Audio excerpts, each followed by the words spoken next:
Hi everyone, welcome to a Beyond Identity webinar.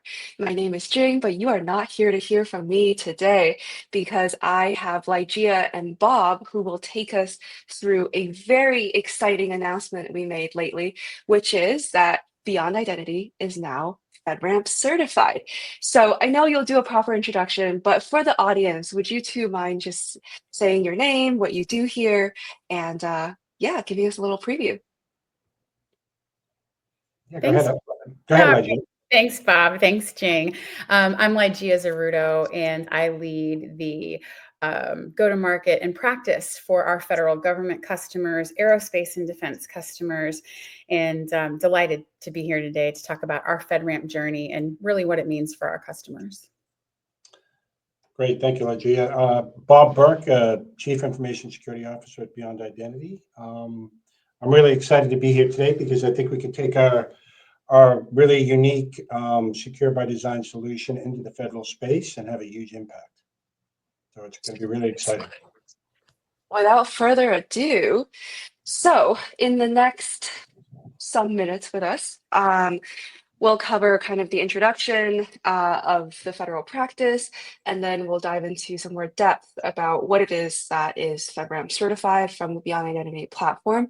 And then Bob and Ligeia will take us through how exactly Beyond Identity fits and aligns with federal mandates, US national strategy, and if you are not a federal agency, let's say you're a software provider, how this certification might impact you.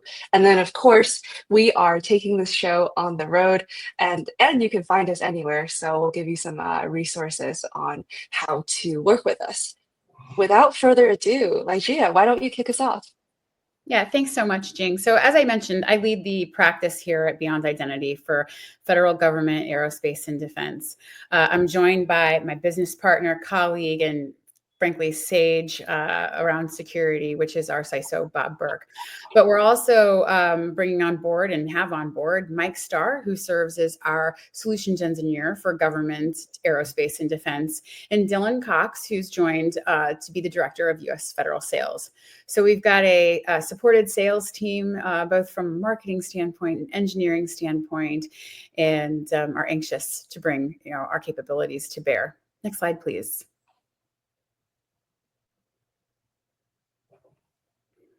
So one of the reasons I think it's compelling for our audience today to understand what Beyond Identity is doing and how we're stopping cybersecurity problems for your organizations hones in on the very premise for which we were created, which was to stop identity-based attacks. And we know by a number of reports that have been published and even our own walk as former cyber warfare officers and security practitioners and engineers that over 70% of sophisticated cybersecurity attacks start with identity.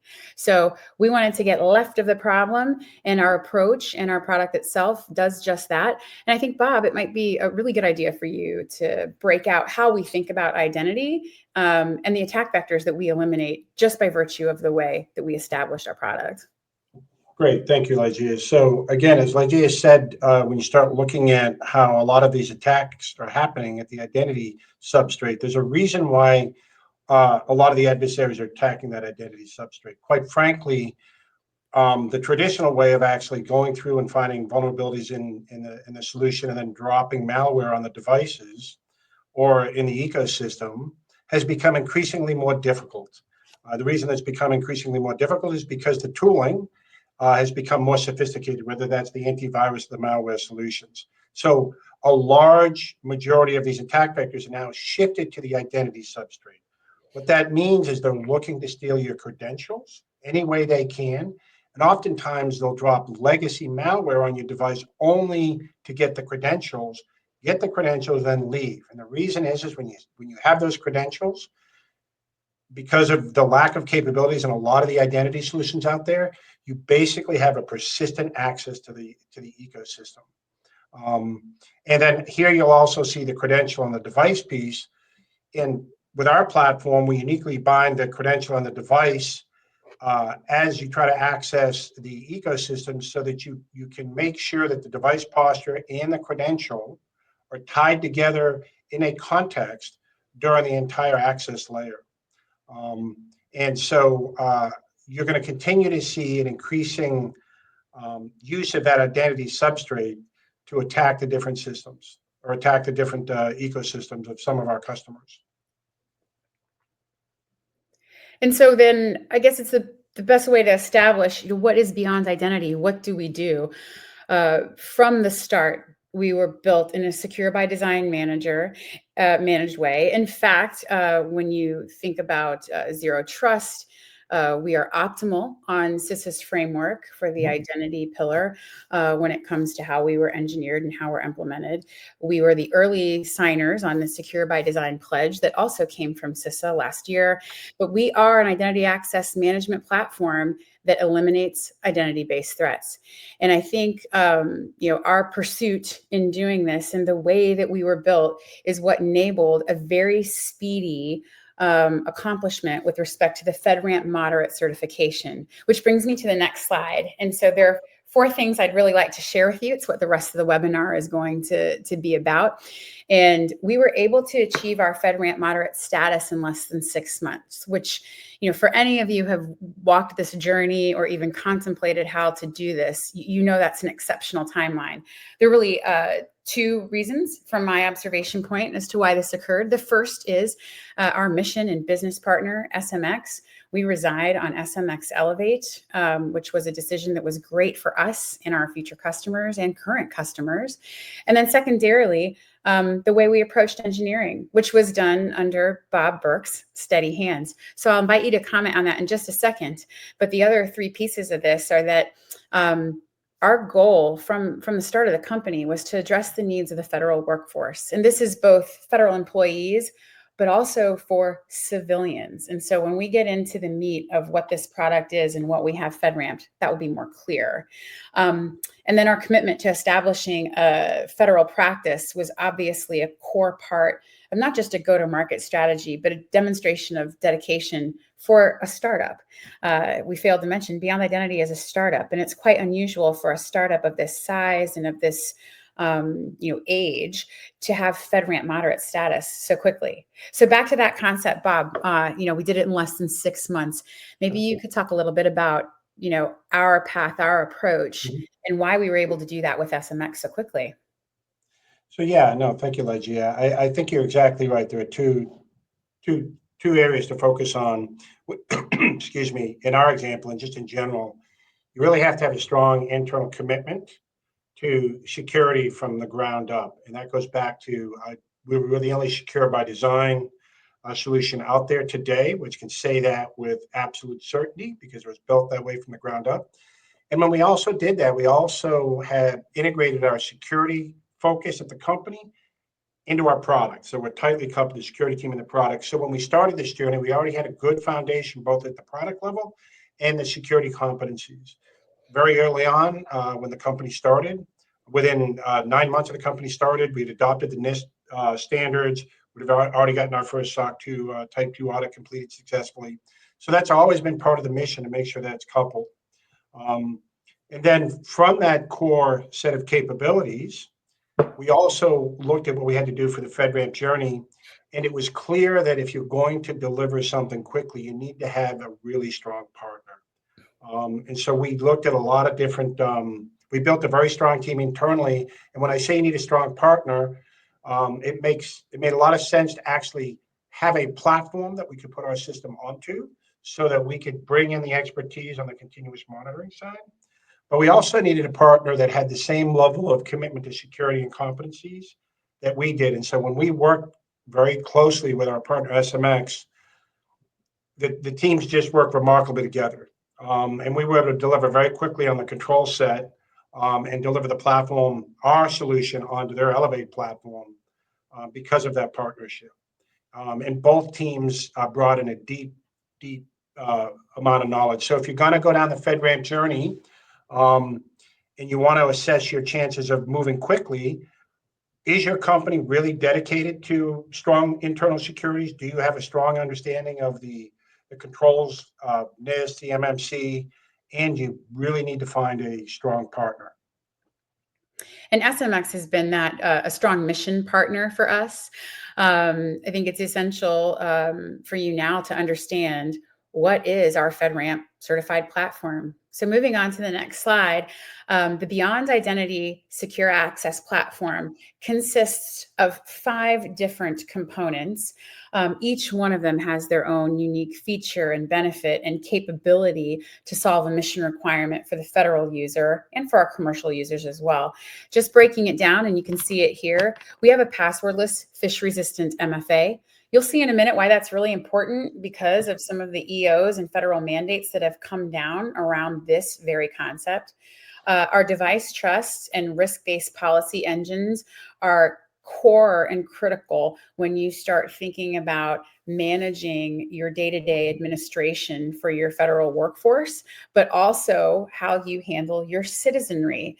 And that brings us to our single sign-on and secure sign-on, as well as our what we would call a citizen IAM or citizen authentication SIAM. So Bob, it might be a good chance to go through each one of these in a feature benefit sort of manner as we tease this out against our regulations and federal policies in the next couple slides. Yeah, so let me just add to what you said a little bit, and we'll move on to the next slides where we can dig in detail. Yeah. But the architecture is a layered architecture, and at its core, we have a strong phishing-resistant MFA that meets all of the high NIST standards, both from a digital identity perspective and the NIST controls. And then I wish I touched on this a little bit earlier, but device trust, that's about being able to pull all the information at any given point in time off the endpoint, that you can bind that to the authentication tier. And when in the previous slide, we talked about credential and device trust, what that really means is taking the device information and injecting it into the access plane. That's what's new and innovative. In the past, when you talked about device, okay, I've got antivirus software, I've got an EDR and XDR, that's all old school stuff. What we're trying to do now is to take that device information and inject it into that access plane. And that feeds right into the adaptive risk policy engine. This is what's traditionally called this is a real time that ties directly into our authentication, but it's traditionally what might be called a PBAM, which is a policy-based access management layer. And it not only just pulls in all the information into our authentication layer and device trust, but it also has very deep integrations into all kinds of third-party systems, whether that's another IDP, whether it's CrowdStrike and XDR and EDR, or whatever. We pull all those, integrate that information in so you can make real-time decisions. And of course, the single sign-on, what's unique here, again, it's the secure by design, but it also injects the device trust into that access plane to eliminate a lot of token threats. Device-based sessions is one of those. And then I like the way Ligeia stated it's a citizen authentication. SIAM is a core part of our offering, and it's been very successful on the commercial side, and we're really excited about bringing that to the federal side. It's all built on the same. Go ahead. Oh, just back to the device trust and the risk-based policy engine. And we won't go into depth here, but I'm thinking as a practitioner, this is where SOC teams, threat hunting teams really can derive some good information to be able to handle their critical workloads and mission sets that they have. So we'll save that for another webinar, but I would be lost if I didn't mention that. And for the threat hunters out there, I'm sure you're starting to think about how you can use this identity-based information to start to compose threat intelligence and think about how to augment what you're already receiving. So we'll save that for another webinar, though. Right. Yeah. Okay. Moving on. So I mentioned the federal alignment and the mandates, and this is so important for the public sector market. And, if you're a federal IT leader or IT employee, I know that these mandates, both for Zero Trust, as well as some of the other government-wide EOs, especially in federal civilian, who seems to be the first tip of the spear to have to modernize and react to these mandates.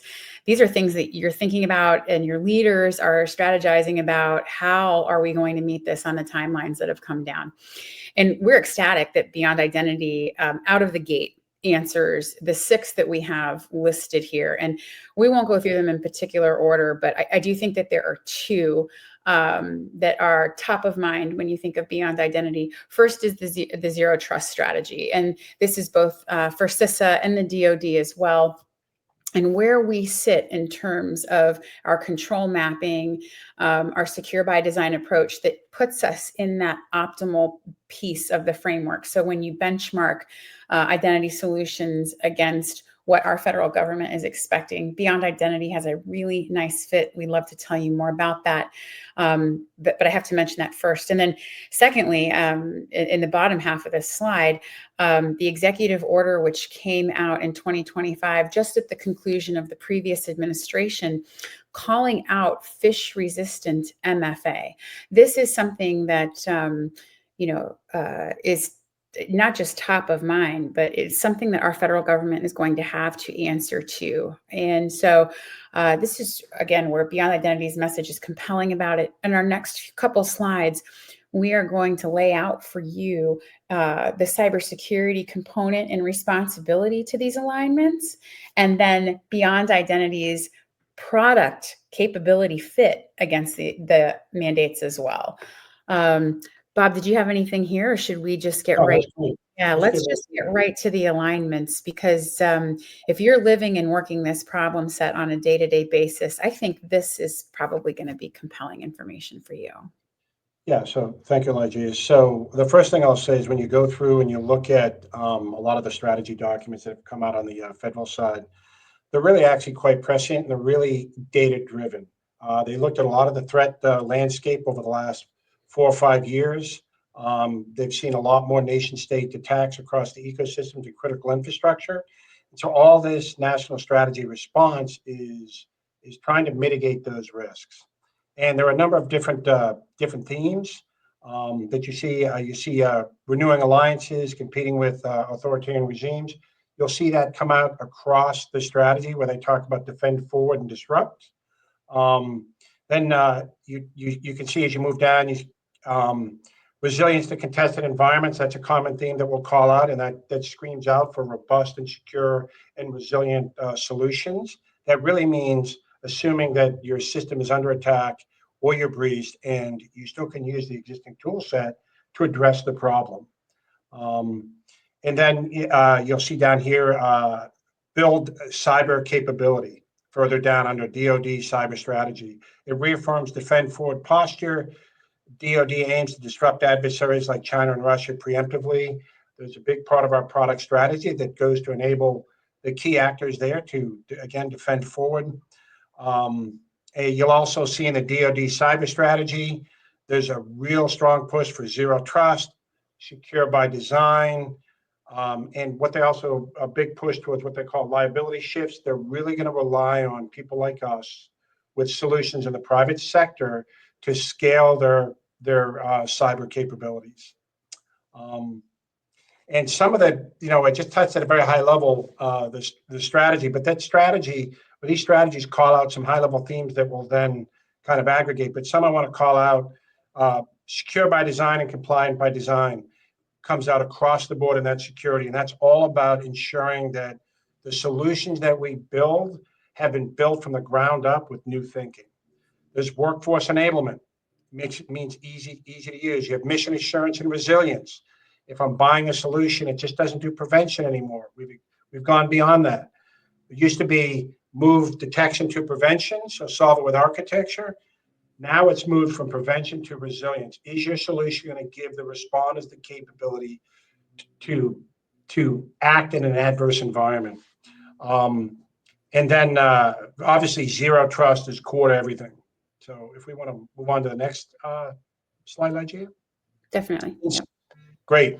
And so when you open that up and you take a look at kind of all the different strategies, when we look at our product and how it aligns with those strategies, because there's so many strong strategic themes, we kind of broke it down into a few strategic themes and priorities for us.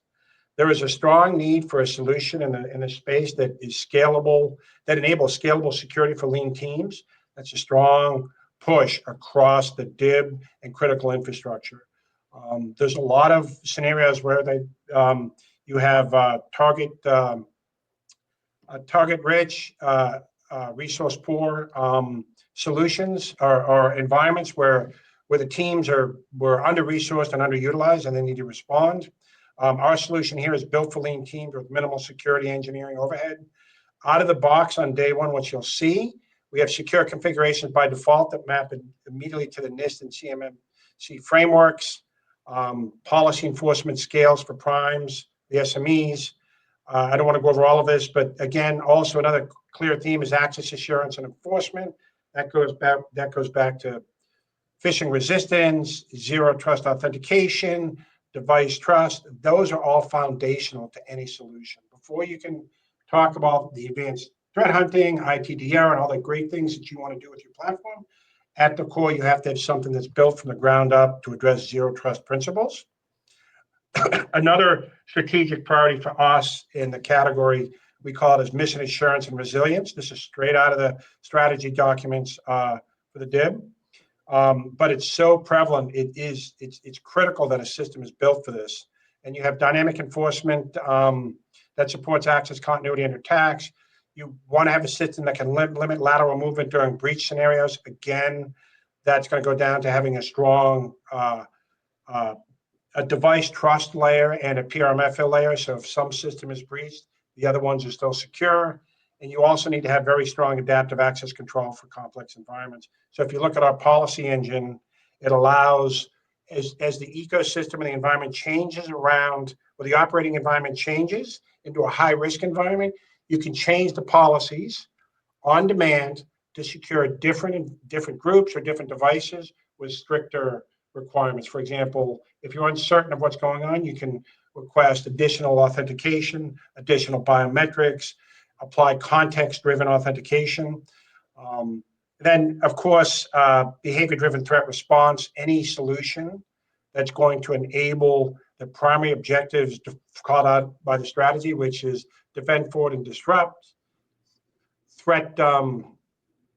threat-driven response, and operational collaboration. These are all core themes with those strategies. You need to have a system that supports analytics that are mapped directly to TTPs that everyone understands. You have to have deep risk signals designed for threat intel, both from an early detection perspective and for threat hunting or insider threats or hunt forward operations. Also for operational collaboration, JCDC kind of environments. You have to really have something that can integrate and enable all the different ecosystems, whether that's in SIEM or SOAR or any other system you need to integrate. All that information is being pulled up into a NOC, right? People are familiar with the federal space. That information is all being pulled up into an environment where you have some teams that need to do some global coordination. And then finally, at the bottom, you have the ecosystem trust and extension. What this really does is, are we building a team and a product that our partners can rely on? As you go through the DIB or you go through the Fed Civ, they're going to be relying more and more on their partners to enable them to execute. And so not only does your solution have to be right-sized, but your team also has to be right-sized for the federal space. And again, it all goes back to, are you working with a solution and a team that believes in secure by design from the ground up? That is behaviorally and from a product and technology perspective.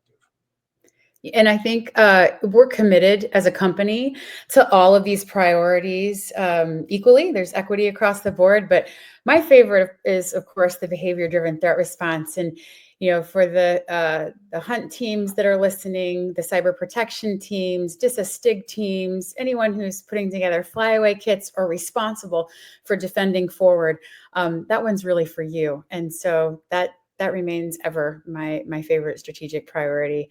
And Beyond Identity is wholly committed to that. So that's great, Bob. Thank you so much. I think another exciting component about our FedRAMP Moderate certification is what we open ourselves up to with respect to other mission partners and software vendors in the community. And so we mentioned it previously. On day one, when Beyond Identity is deployed in your environment, there's over 70% of the critical FedRAMP Moderate baseline controls that we answer and take off your plate as you think about accelerating your journey to FedRAMP. And so in that way, we hope that we could be a consideration for a critical technology, but the facts are Beyond Identity covers off on that many controls. And so there's a compelling message around other software vendors that may want to march toward the FedRAMP Moderate journey, and having Beyond Identity as a partner to do that with. And this is something uniquely that Bob's been working on and putting together, not just a messaging strategy, but experimenting this with other mission partners in the community. No, I think that's right, Ligeia. It's as somebody who has to not only build a solution, which is the most exciting part, and making sure that our security team and our security team is part of the product team, quite frankly, from the ground up, and also early on the compliance work that we do is also part of the mission. So that's really important. But from a kind of a quotidian kind of work that we do as a CISO on the InfoSec side, I have to deal with a lot of vendors, like everybody here who's listening probably has to deal with. We have supply chain management.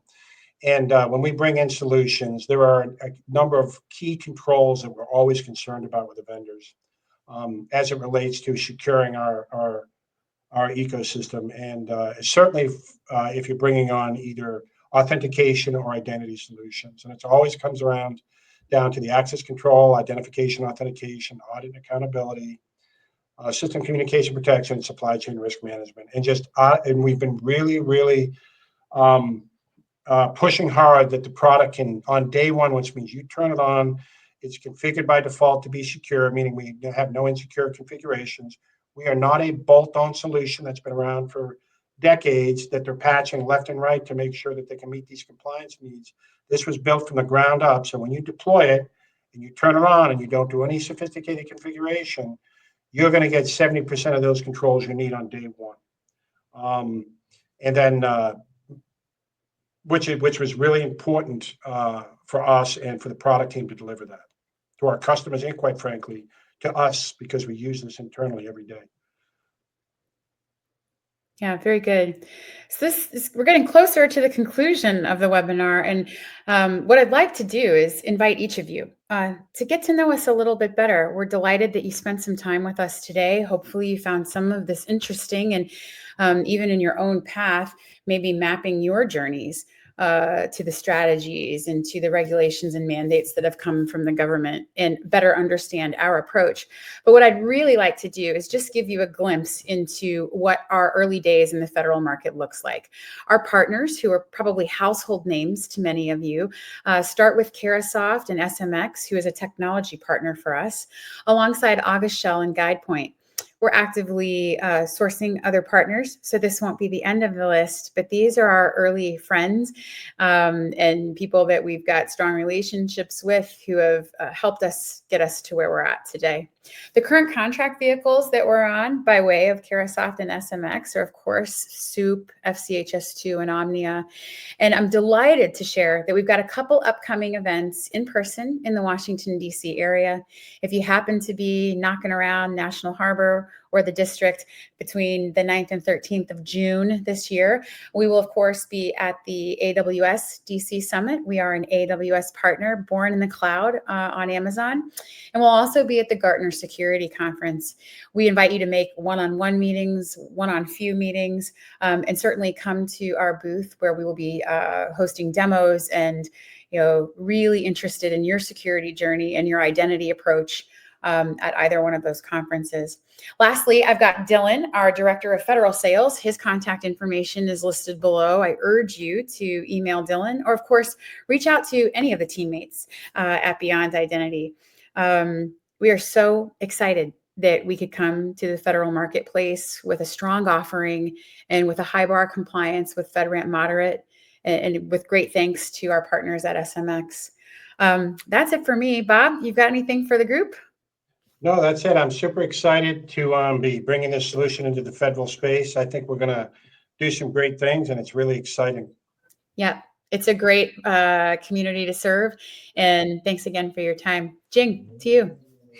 Thank you so much. I feel like I have learned so much, and I work here And to our audience, I can promise you that Bob and Ligeia are very friendly people, along with Mike and Dylan. So you should be delighted to hang out with them. I think Ligeia is only scary to me when I think about how fast she can run the mile.